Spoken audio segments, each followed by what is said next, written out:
Here's an interesting story from the Department of Defense on this Friday. The Department of Defense POW accounting agency has identified most of those killed on the USS Oklahoma when the Japanese attacked Pearl Harbor in Hawaii on December 7th, 1941. Between June and November of 2015, personnel exhumed the unidentified crew members from the National Memorial Cemetery of the Pacific for anthropological analysis. Of the 429 killed, 394 had been buried as unknown persons. As of September 15, 2021, 346 have been identified. The Nevada-class battleship USS Oklahoma was commissioned in 1916 and was the pride of the American fleet. The ship was notable for being the first American class of oil-burning dreadnoughts. The vessel saw duty in World War I protecting Allied convoys to Europe. As fate would have it, the Oklahoma was moored at Ford Island, Pearl Harbor, Hawaii on December 7, 1941, the day the Japanese attacked.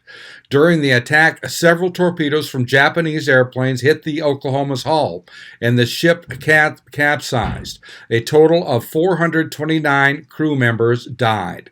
Survivors jumped off the ship into burning oil-coated water or crawled across mooring lines that connected the Oklahoma and battleship USS Maryland.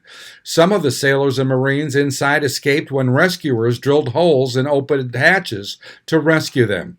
From December 41 to June of 44, Navy personnel recovered the remains of the crew. They were interned in the Hawaii and Nananu cemeteries in Hawaii.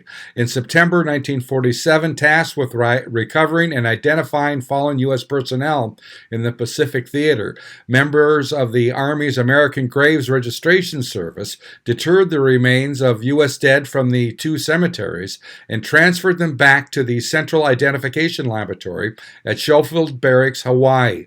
At that time, the laboratory staff was only able to confirm the identifications of 35 men from the Oklahoma and buried the unidentified remains in 46 plots at the National Memorial Cemetery of the Pacific, known as the Punch Bowl in Honolulu. In October 1949, a military board classified those who could not be identified as not recoverable. They've been working to identify the remains since 2015 when the USS Oklahoma project began. Scientists from the Armed Forces Medical Examiner System have used DNA analysis. I'm Neil Carlson reporting for iNewZ.TV.